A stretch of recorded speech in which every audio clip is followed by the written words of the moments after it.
Today we're going to begin the study of the Holocaust. Now, since we're high school level, you should already have some basic background of the Holocaust from previous studies, as well as from like movies, TVs, and books that you probably have read. But we're going to start studying the Holocaust by reading the book Night by Leanne Reaves, is his name.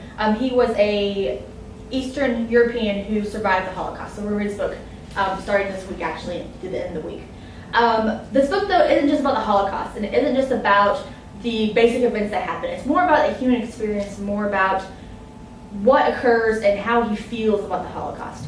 But to do so, before we dive into reading the book, which will actually start today, we're going to use a KWL chart to kind of assess what you know and to kind of form questions that you should ask yourselves as we read. To do so, I'm going to explain first a KWL chart. This chart is very simple. Basically, the K stands for what you already know, and I'm going to ask you questions here in a little bit, and you're going to fill out a Post-it note and stick it up here, and we're going to discuss about what you already know. After we read the introduction today, which we're doing here in a few seconds, we're then going to ask you what you want to know. From reading a little brief snippet from the text, you're going to then ask yourself what I want to know and what I want to gain from this textbook, from this text in general. And then after we finish the entire book, we're going to do what you've learned. And might even extend it farther on to what you still want to know and still want to learn, do some extra research. So this is the chart we're going to use. So to start, we're going to find out what you know. Now, before I ask you, I'm going to demonstrate kind of what you know. I had pre-made things. One fact that I know that I can share with you guys is the Holocaust involved more than just Jews. It involved the persecution of gypsies, of homosexuals, mentally disabled, or anyone who didn't fit the blonde-haired, blue-eyed profile. So it wasn't just Jews, it was actually a whole lot of other people, as well as POWs, or prisoners of war. So that's one fact I know of the Holocaust. So now I'm going to ask you to tell me something else you know about the Holocaust. So any information you know, anything at all. Give you a few minutes.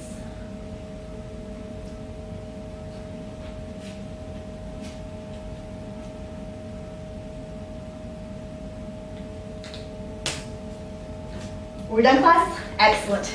Aaron, would you like to share with us what you already know about the Holocaust and about this event? I know that Auschwitz is in Poland. Very good. Come stick it on the chart, please. Excellent. Auschwitz. This is actually a very important term. If not, you guys all don't know about what that is. That's actually the biggest and the most deadly concentration camp during the whole Holocaust. Which we'll more on that. And actually, our author of the book Night, he actually went to this camp and actually survived it. So it's very important for us to know.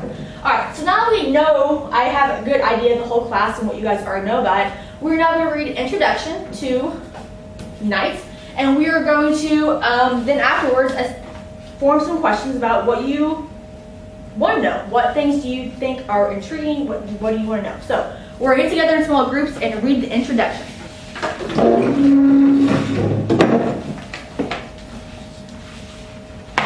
Starting on page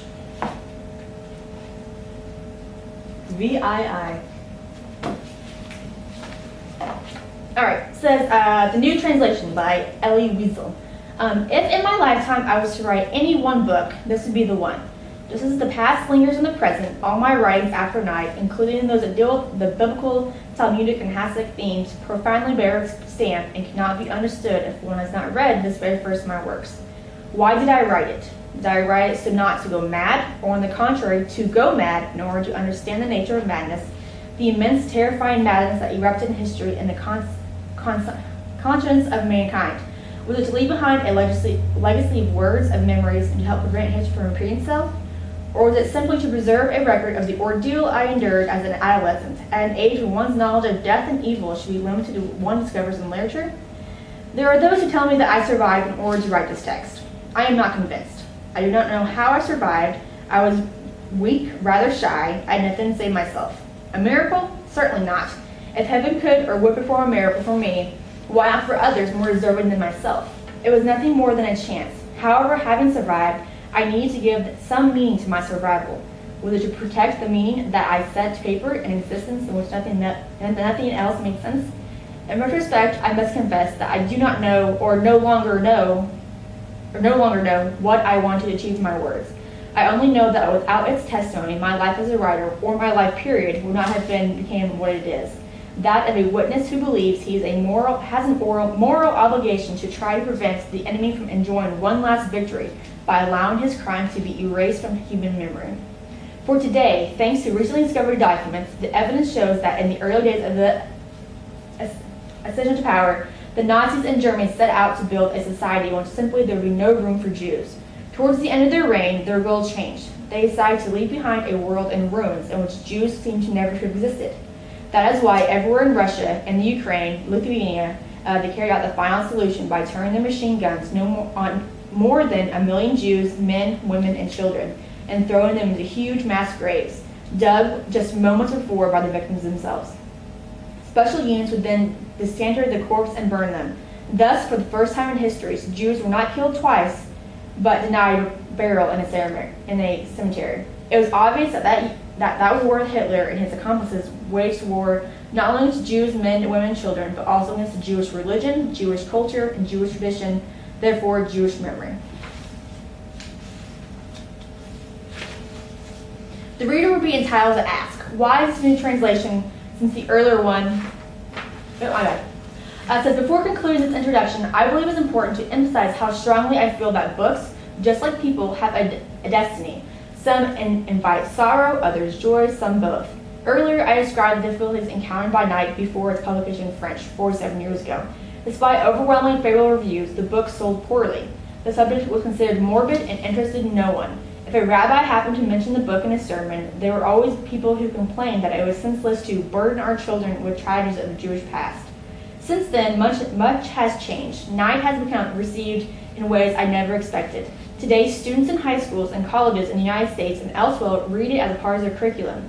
Now, to explain this phenomenon, first of all, there has been a powerful change in the public's attitude. In the 50s and 60s, adults born before the World War II showed a careless and patronizing indifference towards what an inadequate called the Holocaust. This is no longer true. Back then, few publishers had courage to publish books on this subject. Today, such works are on the most books list. The same is true in academia. Back then, few schools offer courses on the subject. Today, many do. And strangely, those courses are particularly popular.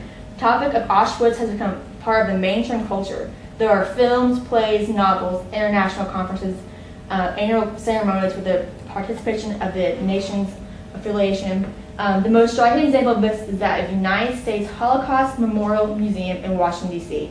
It has received more than 22 million visitors since it was started in 1993. This has become because the public knows the number of the survivors is shrinking daily, and is fascinated by the idea of the shattered memories that will soon be lost. For in the end, this is all about the memory, its sources and its magnitude, and of course, the consequences.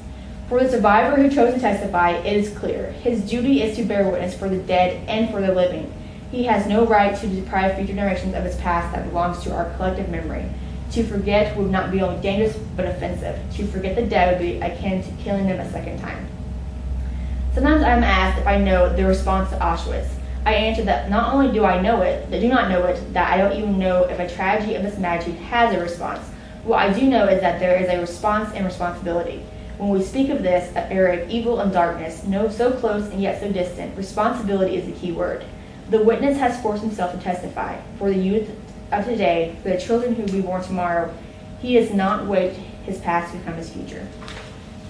All right.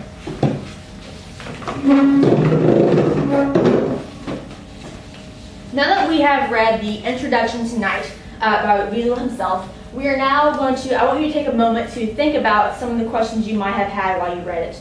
I know I saw a lot of you circling things and starting things of maybe comments or a sentence that you found interesting. But what, out of that introduction, do you think that you want to know more about, or that you found a question, or something that intrigued you, something you want to know? For example, while I was reading this earlier, this is the question that I formed by reading it. It was, why did the Nazis pick Jews as the scapegoats rather than any other group? So that was my question. Why did the Nazis pick the Jews and specify their culture?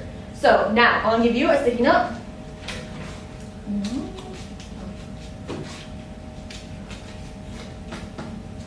And I want you to come up with a question that you'd like to know based on the reading. So take a few minutes.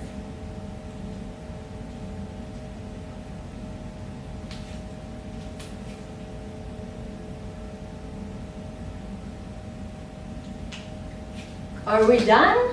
Fantastic.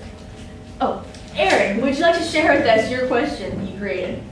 Whatever happened to the Nazis that worked at the concentration camps? Very good. What's on the board for us? Very good. So now that I have all the class's questions compiled, we're going to refer back to this list after we've read the text and every day before we read, actually. Every day before we start reading the chapter as a class together, we're going to come back and just reread all of these questions just so you have these questions to guide you and to really push your thinking as you read. And the end.